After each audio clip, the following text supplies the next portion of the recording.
Hello, thanks for joining us for another edition of the Irish Angle on our Jump to It show. Emma Nagle, Johnny Ward are here as usual, and we're going to have a chat about all things racing from the last week. But the first one, Emma, tell us about this morning. You were down in Valy Doid to see Aidan and all his nice horses. How did that go? Yeah, no, it was great. Third time in Valy Doid this year now, but it's still as kind of breathtaking, I suppose, every time you go in there. I think last time was kind of a City of Troy day. It was just before the Derby, but yeah, it was Irish Champions weekend, kind of a build up to that. And yeah, Augusta Roland seems to be all the rage again. He, in fairness, like looking at him now, even compared to the start of the season, he's after filling out an awful lot. But yeah, I think look, it's a class place, and I put up a video on the Irish race and social media there earlier. Like Aidan's attention to detail, like even going over to the tractor drivers, going up the gallop, and looking and checking and talking to every rider and looking at every horse. Even he was doing an interview after the second lot, bit of media duties, and he had to stop the interview to go out and look at the third lot going up the gallop. So yeah, it's incredible attention to detail, and yeah, it's just incredible to see like the quality of horse in every string. I remember was it the second lot, and a lot of the good 3-year-olds were out. I suppose all the cameras were on City of Troy. I was trying to spot Los Angeles, and he was hiding in behind City of Troy to have 2 Derby winners going around upside each other warming up in the morning. It's a fair sight. Yeah, it's unbelievable, and we'll have the video, kind of all the updates in the Champions weekend, I suppose, up in the next day or two. So yeah, it's one to look forward to. Great stuff. The other thing about that thing with the tractor, I've seen that little video clip where he runs across the field over to the tractor driver's hoe and the gallop.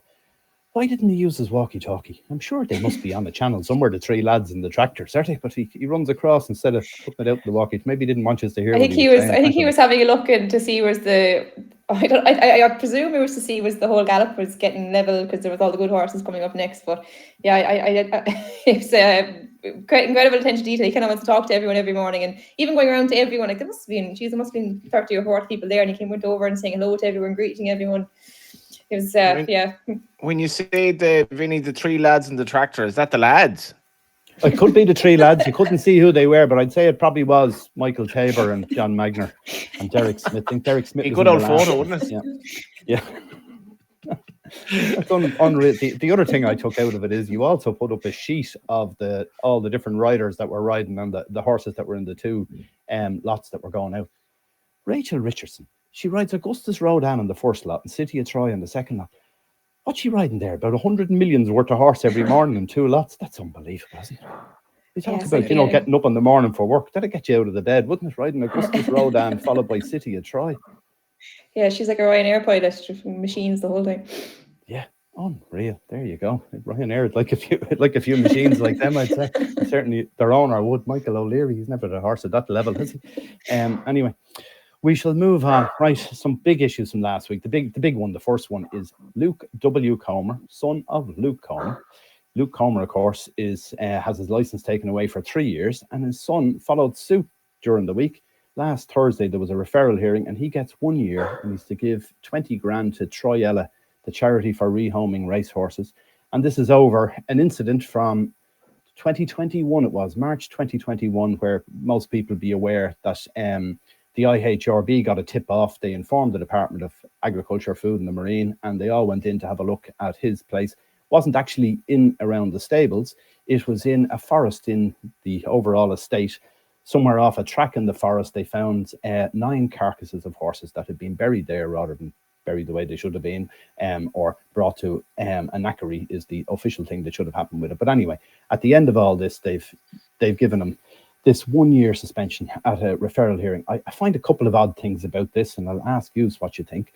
The first one here is these horses that were found were told that, as we discussed on a previous show, there were no microchips found. They couldn't find them. They think they're buried in the undergrowth somewhere, so they never found the microchips. So they can't actually prove they were race horses at all. They just know they were horses. So Luke W. Comer, he says he'd no idea how they got there or what horses they were or anything else. So it seems a bit odd that the IHRB got involved here at all, because they've told us around the Straffan Abattoir case that they've nothing to do with that. They never issued a statement over the Straffan Abattoir incident, never anything about it, say how outraged they were or anything else, because as far as they're concerned, it's nothing to do with them. As soon as a horse leaves training, it is nothing more to do with them at all. Their welfare jurisdiction is only while the horse is in training.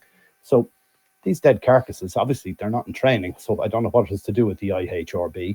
That would be one side of it for me. Then there's another thing here. Well, we'll go through that one first and we'll come back to the other. What about this, Emma? First off, what did you make of it? Yeah, it was kind of a case, loads of question marks about it. And when it came out first, it was fairly shocking. And in fairness, it kind of was slayed a bit in the media. Like, I suppose maybe because he's not the biggest name, a trainer, but like finding 9 horse carcasses. Now it wasn't a licensed premises, but it was owned by the trainer, Luke Jr. I suppose the biggest question was, how could he leave 9 horses go missing and not be able to explain which horses they were and why they died and why they were buried in a forestry. Very odd that the horses couldn't be identified either. The microchips, they must have been there for quite a while. Where did the microchips go to? They buried in the ground somewhere. A lot of question marks about it, and he's 1 year and 20,000 to Troella, and he seemed to be remorseful. And I think it's fair enough to assume that, judging by what I've read about it anyway, he didn't really seem to have any direct involvement of the death of the horses and why they ended up there. But I suppose it's kind of similar to the case that his father was involved in. You'd have to maybe question, if someone can leave this go on in the yard, should they be a licensed person to manage animals, to train racehorses? It was a truly bizarre case, and even a year suspension kind of seems a bit light enough, considering 9 horses. I think there was 70 horses on the farm at the time. For 9 to go missing is a fairly significant number, and not to be able to explain what happened or why they were there. As much as you can say, he could have delegated to other people, he is the one who's responsible for the animals at the end of the day. So it was a rough enough case, and I suppose, look, a year suspension, it's light enough, I think, in my eyes, but it's good to see, I suppose, that he did donate 20,000 to Troella. Kind of shows a bit of remorse for what went on. Yeah, of course, you're presuming that 9 horses missing out of 70, that's presuming they're race horses, because we don't know that for a fact. So they may not be his. No wonder he couldn't find the missing ones, because maybe they're not his. Anyway, Johnny, what did you make of it?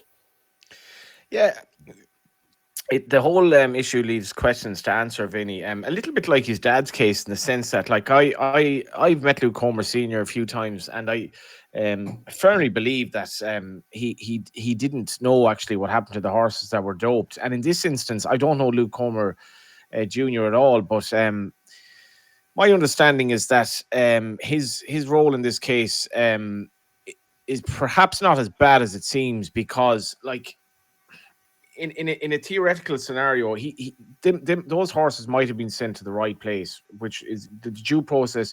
By he might have gotten people to do that, and he understood it was done for argument's sake. Like, he didn't personally, 100%. I'd be 100% confident he personally did not bury these horses himself. And, like, I've made this point in the judicial system. I feel that deceit in trials, like, where you basically tell lies and confuse the investigation.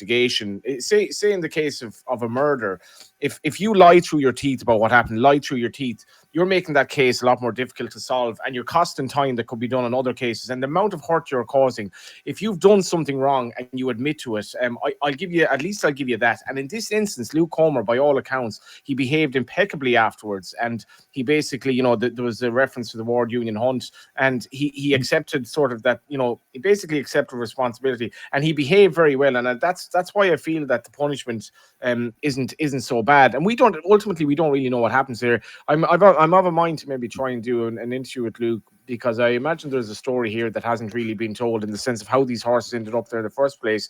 But the IHRB's press release, it makes 2 references to the media in its press release, and ultimately I think there's a lot of this here, Vinny, where it's very conscious of the damage, we'll say, that the Gordon Elliott case did back in the day, and anything to do with, like, even the terminology of carcass and knackery and all this is just not good for racing.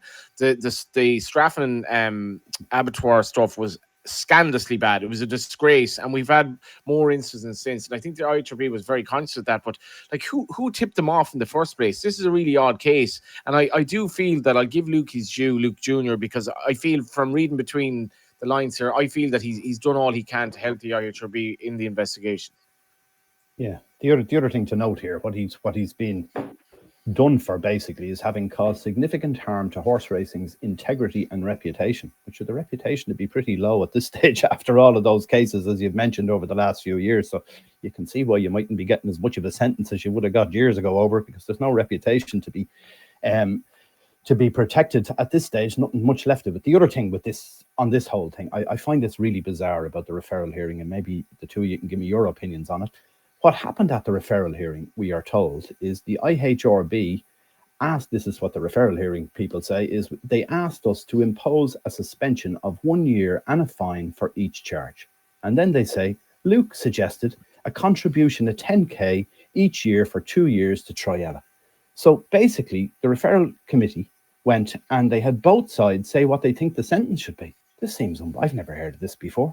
Can you imagine going up in court, Johnny, and they're saying to you, all right, we think you might be guilty here. What do you think your sentence should be? And you say, I think I should go for 6 weeks to the Sandy Lane Golf Resort in Barbados. And they say, no, we're giving you 6 months instead of 6 weeks. We think it's more severe than that. Like, I've never heard of this. Have you, Johnny? No, I haven't. Like, Sandy Lane, it wouldn't be the worst punishment in the world to go to Sandy Lane for 6 weeks and meet the lads maybe as well if they're off the tractor. But yeah, it is a bit mad. I mean, I shouldn't really laugh because it is a sad case in some respects. But I mean, maybe this was in the context of both sides of the story. You know, both sides of the I suppose the case here, recognizing that maybe Luke hadn't actually wronged as much as it would have seemed. But yeah, I have to put my hands up. I'm not aware of this. It's an interesting point you raised though there about how did they know that they were racehorses? How did they know it wasn't just some neighbor who dumped ponies on the land and they were I hadn't actually thought of it from that perspective. And yeah, the like you mentioned the fine, but you'd imagine maybe he was offering more than the fine would have been. I'm not sure what the fine the HRB were planning to impose was, but like it is, like Johnny said, it is kind of a show of remorse, I suppose, to donate 20,000. You'd imagine that's probably more than he would have been fined to Troella, because you know it's he did show remorse throughout the case, which is something you can give him credit for. Yeah, but his penalty ends up being a combination of what the IHRB wanted and what he suggested. So they said they wanted a year for each charge. He gets a year, and he suggested 10 grand for 2 years to Troyella, and that's exactly what he's going to pay, 10 grand a year for 2 years to Troyella. I don't know. Look, anyway, they had it all sorted up between themselves, so I presume he's not too upset if that's the way it worked out. Anyway, we move on to another one here. I wrote about this in my blog, which is on the site today if someone wants to read it in more detail. But the basic thing is claiming races and their regulations. We had a claiming race run last Wednesday in Bellewstown. It was the opening race of the day, a handicap or a hurdle. And what ended up happening in it is there were 3 horses claimed out of it. One of them was a horse called Boom Boom Boom. The horse was detached from halfway, trailing when pulled up before the third last hurdle. And anyway, it was claimed for 6 grand. It turns out that horse had to be euthanized later the same day from injuries it had sustained or whatever was wrong with it. I don't actually know what happened to it, but basically it went to a veterinary practice later that evening and had to be put down. But according to the rules, and here are the rules and regulations regarding this, the title to the claimed horse shall be vested immediately in the successful claimant, and the claimant then becomes the legal owner of the horse regardless of the result of any test or the physical condition of the horse. So even though the horse is dead, you still own it. What do you make of that, Emma? Yeah, I suppose it's a risk you take if you're putting in a claim on a horse. Like we know what, like it's kind of the risk of buying any horse. You go to a horse in training sales, you kind of buy them as they stand as well. The result of any test, look, I don't know, would there be any like suggested doping or anything going on in claiming race? I don't think anyone would enter a horse in a claimer like that and would risk to ruining their own reputation. Look, I don't have a really strong opinion on the whole claiming race thing. Your blog was interesting, right? Maybe Johnny might have a stronger view on the whole thing though.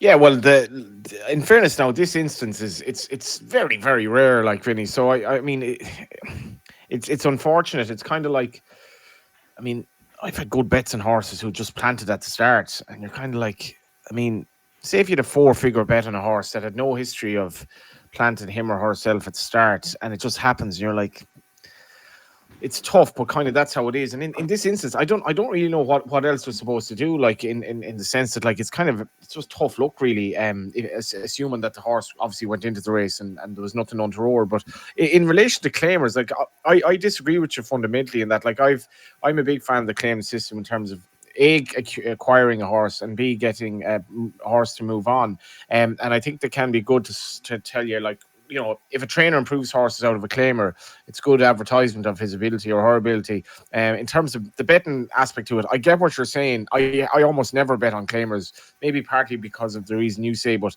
there's no compulsion for anyone. You absolutely have no compulsion to bet on a claimer. Nobody's forcing you. Yeah, but it's put in there as one of the 7 races on a card each day, and the stay-at-home punters or even the pay-in punters at the track, they're not told. There's no buyer beware here or a big sign-up saying, listen, whatever you do, don't have a bet in this one. But those of us in the know would know that they're treacherous places to have a bet, because you can't be sure. What ends up happening here is they tend to be filled with horses that someone wants, as you said, to pass on. They've had their time with them. They've won their couple of races, and they go, look, the horse is coming to the end of his career here, or he's not going to improve much more. He's on the recess in his ability at this stage. So they pass them on to someone else who might want a cheaper horse that might have been worth 50 grand 2 years ago at the peak of his powers, is now in a claimer for 8 or 10 grand. You think, I might get a bit of value out of him, win a race or two. But the problem is that he's still rated. He's still rated not far off what he was at his peak, even though he's not producing that ability in a race at the moment. That's the problem. There were a couple of points here. Like, claimers are exceptionally popular in the States, for example, and they completely have their place. I put a horse in a claimer. I claimed Sabras out of a claimer in Sligo for, I think it was 6 grand. And when I put him into a claimer back in Sligo roughly a year later, and he ran, say, 12 times my colours, and he was in the money like maybe 2/3, 3/4 at the time. And when you then put the horse in the claimer, and this is actually quite interesting, the price that the horse was put in the claimer is a point of note. So you look at some claimers, and most of the time the horses are put in at a price that exaggerates their value, because a lot of them are worth next to nothing, let's be honest, because training fees are very expensive in Ireland. Prize money isn't good, and essentially you're onto a horse that's going to cost you money. But if you put in a horse like I put Sabras in, I think for 4 grand in his subsequent claimer, and he went off favourite, and people could have been looking at that and saying, Jesus, like Sabras is only in for 4 grand there, like that must imply that he's not much good. He was actually in for 4 grand because I was broke, right? So I basically put him in. I said to Gavin Cromwell at the time, I was like, if he wins the race, it's 6 grand prize money. If he's claimed, it's 4 grand. That's 10 grand. And that was basically the end of the ins and outs of it. Like, and it all good. He landed a big gamble. I didn't have a penny on him, but he won the race. But like the price the horse is put in, which obviously dictates his or her weight, can be interesting as well. Yeah. But look, as you say, I've nothing against claimers from that perspective of the buying and selling the horses. They're a great way of trading horses. Absolutely no doubt about it.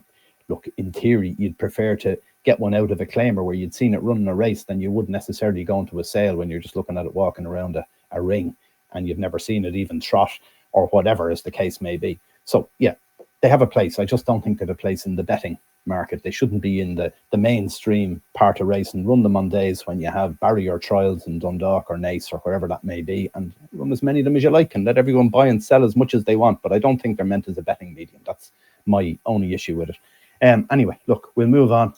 A horse, Emma, that we've been talking about more often than not, and we never see him, and we're not going to see him anymore for a while anyway. White Birch, out for the rest of the season. What do you make of that? Yeah, it was sickening news this morning. It kind of came through there when we were just about to leave Valy Doid. He was a horse, I think we were all kind of looking forward to seeing him after that performance in the Gold Cup. Like he just looked like he was going to kind of announce himself as maybe the star 4-year-old. And he did a bit of running earlier on in the season, and we were kind of waiting to see, would he meet City of Troy? Would he meet Augusta Rodan again in 2 weeks' time? But yeah, it's a real sickener, and for a small yard like that, like the stars like him, they don't come around too often. So it's a pity his kind of season was cut short. Like, he obviously had issues the whole way through. Missed a few targets, and yeah, I was looking forward to Champions Weekend and possibly even a tilt at the Arc. Kind of seemed like it was going to be a long-term target for him, but they kind of seem positive enough that he'll come back next year. I think he's only going to miss 3 or 4 weeks, some injury to his hock or something like that. But the coach this morning seemed to suggest he'll be back in training next year. So hopefully he get a clearer run of it and maybe take on next year's Star 3-year-old instead of City of Troy. Yeah, it's been a tough time for them. For a small yard to have a potential superstar and then we don't see him is really disappointing. Anyway, I'm going to move on because we've loads of stuff to get through. Pat Smullen race day at the Curragh and the charity cycle. Johnny, have you cycled in that before?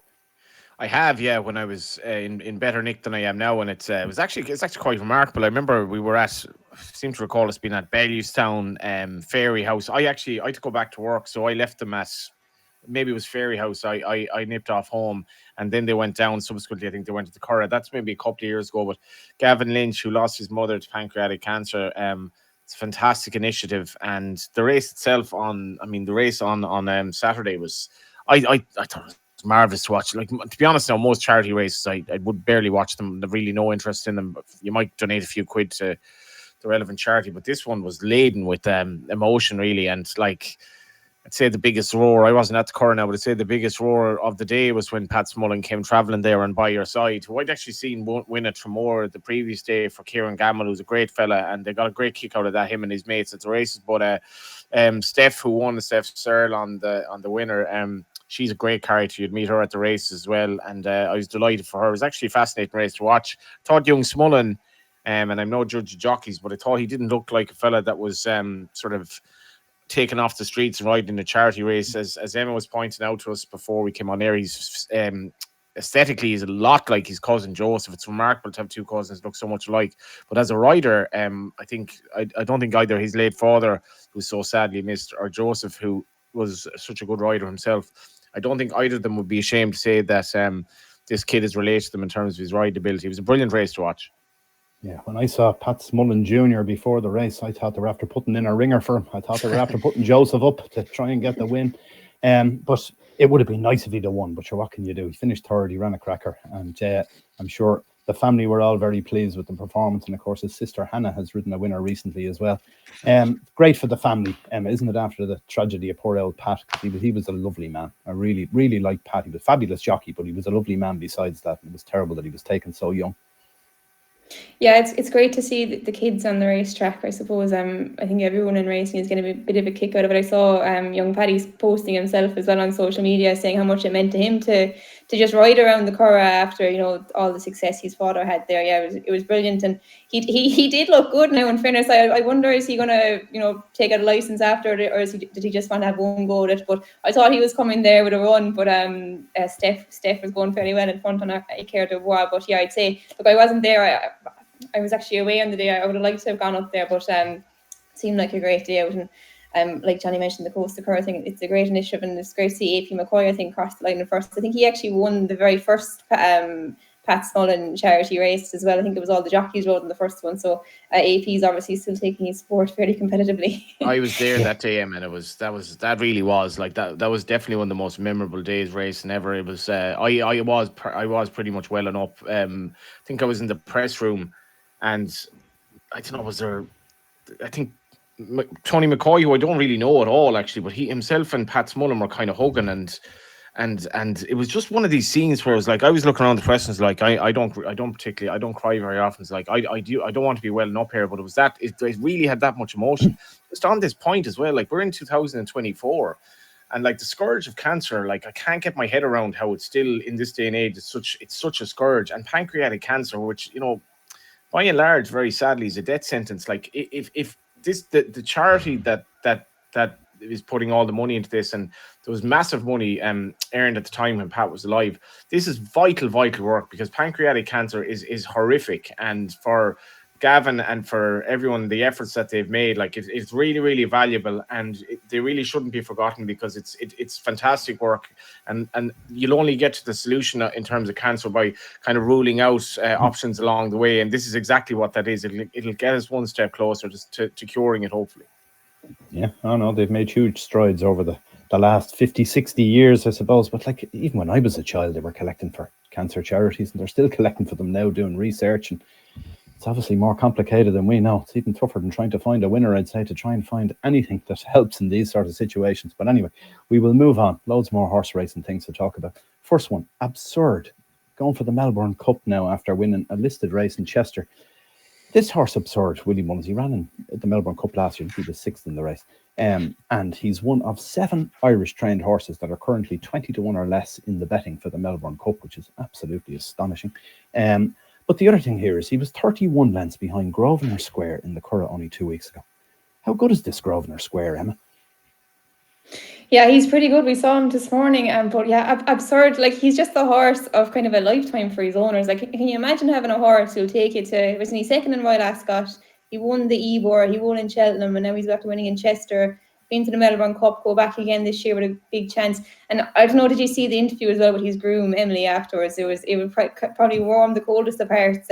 She was kind of saying how he's her best friend. Like, he's a real kind of character of a horse. I think he has his own big personality, and she kind of travels all over the world with him. I think anyone who hasn't seen that interview, definitely have a look at it on social media. It was just brilliant. And I saw it's a syndicate owner, but one of the lads involved as well. Like, he's an incredible horse. Like, to be able to go to all these big meetings and take them back to Melbourne again. And like you said, the Irish charge on Melbourne is so strong this year. It's probably as good a chance as good a team, I suppose, as the Irish have ever sent down there. I suppose, like, watching back his run last year, he got to the front nice and early. You'd wonder maybe, look, the 2 miles would stretch him a bit, but he's definitely going down there in the finest of health anyway. And he'll be one of many Irish horses with a massive chance down there, you'd imagine. You mentioned Vinny's. You mentioned Grosvenor Square, which is actually quite near me in Dublin. The place it's named after. I'm only after seeing these quotes this morning. It's very interesting what Aidan said after the last day. It's hard to know what to do against this horse. Do you follow him or don't you? And that day when Absurd was running against him, like he was done sort of the Tower London race for me was one of the most extraordinary races you'll see. It was brilliant to watch and looking at Ryan Moore. But that day, Absurd and a piece of heaven went into that race as a 6-1 chance. He'd run perfectly well at Royal Ascot. There was no real reason for both him and Absurd to be beaten 25 lengths and 31 lengths. And like, I don't think you'd even say that they actually went after him. They went after him as best they can, but they never got anywhere near him. But when they actually came, like, they started coming under pressure roughly at the same time. And I was looking at the 2 of them, and I was like, the 2 of them are beaten here. But I mean, how beaten are they? And they were absolutely legless. Like, so Courageous Strike, who's rated 78. And this is a bit of a proviso, but maybe also telling in terms of how Grosvenor Square is. He went past them by 5 lengths in the sense of Piece of Heaven, and Absurd 6 lengths. So, like, it's hard to believe that both of them absolutely bombed out that day. And Grosvenor Square for me, I'm actually, he could be freakishly exciting, that horse. I don't know what they're going to do. And obviously he has to reverse form with Tower London if they ever run again. That horse, like, he's only a 3-year-old, only had 7 runs. Jesus, how good could he be? And where are they going to go with him? Would they go to the Melbourne Cup? Joseph wondered was it Rewilding when he was a 3-year-old, sort of nearly set a trend? Because it's one race Aidan hasn't won, and I know Willie is mad to win it, but Aidan as well. I imagine him going to the Melbourne Cup. Could be some race, couldn't it? with them all in it. Like, you've Vauban, Tower London, Magical Zoe, who was a win in your in ticket as well after winning the Ebor. You've got Crystal Black, which we think is going there too, with a half share sold to the Australians. Grosvenor Square, Absurd. It could be some cracker, and that's just the Irish horses. Never mind the rest of them. Yeah, could be fantastic. One thing I didn't mention there as well was Ryan Moore. What a day he had in the Curragh. 4 winners, including the most spectacular win you'd ever see in that Cambridgeshire, last to first and literally on the line. If you look at that race again, if you ever get a chance to watch it, that horse is only in front on the line. At no other point, even after the line, he's behind. It's literally just on the line is the only place he has him in front. But that's why he's the best. Can you imagine drone footage of that race, Vinny? Like, yeah. Oh, you're not wrong there. Anyway, going to move on. One last thing I just wanted to mention was Irish horses had a great week. Besides Absurd winning at Chester over the weekend, we'd 4 more Irish train winners in France. Aidan had a couple, and Henry de Brom had one, but there was one there.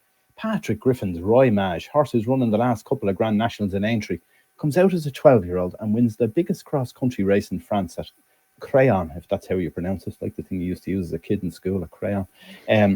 But how they even found the race is the first thing. But I saw pictures from Paris Turf, I think, on X, had pictures up of the crowd as that horse was going by the line. It's Galway-esque. There must have been 30,000-40,000 people there. And I had a look up the town on Google Maps earlier. It only has a population of 53,000. Looks like every single man, woman and child turned up to see Roy Mage win. So fair dues to the Griffins for bringing the horse over. One last thing, Emma, before we go into picking horses to follow that we might have seen from last week. You were down in Aiden's, and I forgot to ask you earlier when you were talking about it. Did he mention anything about a filly called Giselle? The one that started odds on and finished second to Bedtime Story, first time out in Leopardstown, and was very unlucky that day. I'm sure she was out in the lot. I don't remember. He didn't mention anything about her, though. Was she not? Yeah. No. I looked up the lots. I saw the list you put on. Yeah, no, earlier. I didn't see her in it now, but then again, I didn't hear anything about her now, to be honest. Yeah. I see she's loads of fancy entries, including the Nagle and all sorts of things towards the end of the season, different group races. But she hasn't had an entry in a number of weeks. She was entered, I think, shortly after Bedtime Story beat her the first time and then went to Royal Ascot. She was entered somewhere at the Curragh, but didn't run one weekend. But in a group race, but we haven't seen her since. Be interested to see where she is or what's happening there. Anyway, horse to follow, Johnny. Have you one for us from last week? Yeah, again, I mean, Aidan and Joseph had really good weekends, and Aidan he's a very interesting bunch of 2-year-olds at the moment. None really by Galileo that comes to mind, but a lot of sort of Wooden Bassets, No Nay Nevers, Frankels, and all of that. And I actually find the post Galileo word interesting, and how City of Troy, how he's going to be as a stallion, is going to be interesting. But I'm going to give his very fast 2-year-old that ran on Saturday. He said after the race, after Eyes March 1, that he's a horse for the Middle Park. I see he's available at 12-1 for the Middle Park. Now, he has other options in that race, but he's a fascinating horse because on pedigree, he should have every chance of getting a mile as a 3-year-old. But the only time he tried 7 furlongs this year, he didn't look like he stayed, and he might actually be just a sprinter. It wouldn't be great if Ireland got a proper sprinter. Like we don't necessarily breed horses to be exceptionally fast in this country. We rarely have any sort of decent sprinter at all, and this guy is powerful. And if he is a sprinter and he improves with age, he's certainly not 12-1 for the Middle Park for me, depending on what Aidan runs in the race. Good stuff. Emma, what caught your eye during the week? I go for one at the Curragh as well. I thought he's Filly Dreamy. She won in Goodwood. She won her debut there in Goodwood. Probably wasn't the strongest race she won there, but I thought she won the Newton Anner there on Saturday as well. Stepping up to the mile for the first time, but she's definitely probably one for the middle distance next year. I actually asked Aidan about her this morning, and he said she'd probably be a real Oaks kind of type for next year. She's a big kind of, I wasn't actually at the Curragh now, but she's a big kind of rangy looking filly. They were actually quite negative about her in the paddock before the race, and she kind of drifted a bit in the betting probably subsequently. But she's probably an exciting enough one kind of for the middle distance next year. She could be a classic type of filly. She only just got there on the line, I suppose, in Goodwood, but just the way Ryan rode her, he was kind of coaxing her along, and he didn't have to get too serious with her, but just kind of squeezing her along, and she beat kind of a good field of fillies there as well. Like the two behind her were kind of hardened 2-year-old types, I suppose, whereas she's kind of the type for next year. So I'd say she could be probably right up the top of the list of Valy Doid 3-year-old fillies for next year, you'd imagine. Excellent stuff too from Valy Doid. I'll give you one now from Pádraig Roach. Ernie from Nerney ran on Friday night in Wexford in a handicap chase. It was one of those races with the low sun. We might talk about that another day. But anyway, 6 fences omitted. I think that was the reason Ernie from Nerney didn't win. It was cruising after jumping what was the last fence, but I think the run-in was just way too long. Finished third. It'd be one to watch next time out. I'm sure it'll run well. It's been winning over hurdles and fences all year. So I think there's another day and Ernie from Nerney over fences. Anyway, that's more or less it from us. So do gamble responsibly if you are having a bet. And make sure to subscribe to our channel. Emma has more stuff coming. That Aidan O'Brien stable tour and lots more to do with it will be out probably tomorrow evening or Wednesday morning. So if you subscribe to the channel, you'll get a little notification on your phone to tell you when it's there. All right, thanks for watching, and we'll be back again next week. Bye for now.